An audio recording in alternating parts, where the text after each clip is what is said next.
Aku menyamar sebagai Guan Gong bernyanyi dan memasang harga 10 juta. Tak disangka benar ada orang bodoh mengeluarkan banyak uang untuk memintaku menjaga lokasi proyek. Aku semula mengira hanya duduk semalam di sana, maka bisa mendapatkan bayaran tinggi. Tak disangka karena peranku sebagai Guan Gong terlalu nyata, benar-benar muncul keanehan. Datang sendiri berlutut mengadu ketidakadilan. Hanya terlihat saat itu aku sedang berperan sebagai Tuan Guan Er berjalan menuju lokasi proyek. Tiba-tiba bayangan hitam seperti hantu menerjang ke arahku. Ini membuat mataku langsung terbelalak. Tak tahu apa itu aku. Hanya bisa memegang erat pedang King Long Yanyu di tanganku. Menggenggamnya lebih kuat. Mungkin karena peranku sebagai Tuan Guan Er terlalu mirip. Bayangan hitam itu malah berhenti tidak jauh dariku. Mengeluarkan auman harimau yang menggelegar. Begitu mendengarnya aku langsung diliputi ketakutan. Secara naluriah aku berniat berbalik dan kabur. Namun sebelum sempat berbalik, harimau ganas itu justru berlutut dengan kedua kaki. Memohon Tuan Guan Seng Dijun menegakkan keadilan untuk hamba. Sebulan yang lalu, aku membawa anak harimau melewati tempat ini. Tiba-tiba dikepung dan dikejar oleh lebih dari 40 orang di lokasi proyek.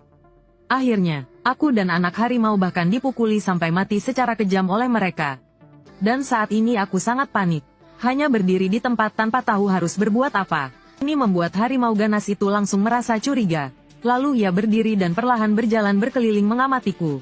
Dan tepat pada saat genting ini, selamat wahai tuan rumah, sistem peran telah diaktifkan. Selama memilih berperan sebagai Guan Gong dan mendengarkan keluhan harimau ganas. Setelah selesai mendengar akan secara acak memperoleh skill Guan Gong. Kemudian, aura pembunuh Guan Gong memancar dari tubuhku. Keluhanmu, aku sudah mengetahui semuanya. Sekarang ceritakan secara rinci asal-usul kejadian ini. Aku sendiri yang akan menilainya. Kewibawaan ilahi Guan Yu milikku langsung menekan harimau ganas hingga kepalanya sulit terangkat. Tak lama kemudian, aku pun sepenuhnya mengetahui alasan harimau ganas ini mengajukan pengaduan.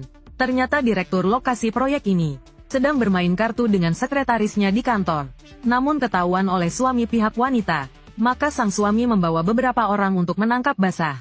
Namun gagal menangkap basah, justru tidak sengaja dipukuli sampai mati oleh Tuan Wang. Tuan Yu khawatir kabar itu bocor, maka merekam video harimau yang melintas di lokasi proyek, lalu mengunggahnya ke internet, bahkan memalsukan bukti bahwa harimau itu melukai orang dengan darah dan melarikan diri. Setelah itu secara besar-besaran mengumpulkan puluhan anak buah, dan dengan kejam memukuli harimau itu beserta anaknya hingga mati. Namun harimau itu tidak terima. Lalu berubah menjadi harimau jahat gaib yang membuat kekacauan di proyek ini. Setelah mengetahui hal ini tatapanku mengeras. Karena kau tidak bisa meninggalkan tempat ini. Tunggu aku menyelidiki kebenaran lebih lanjut. Besok malam aku pasti akan membantumu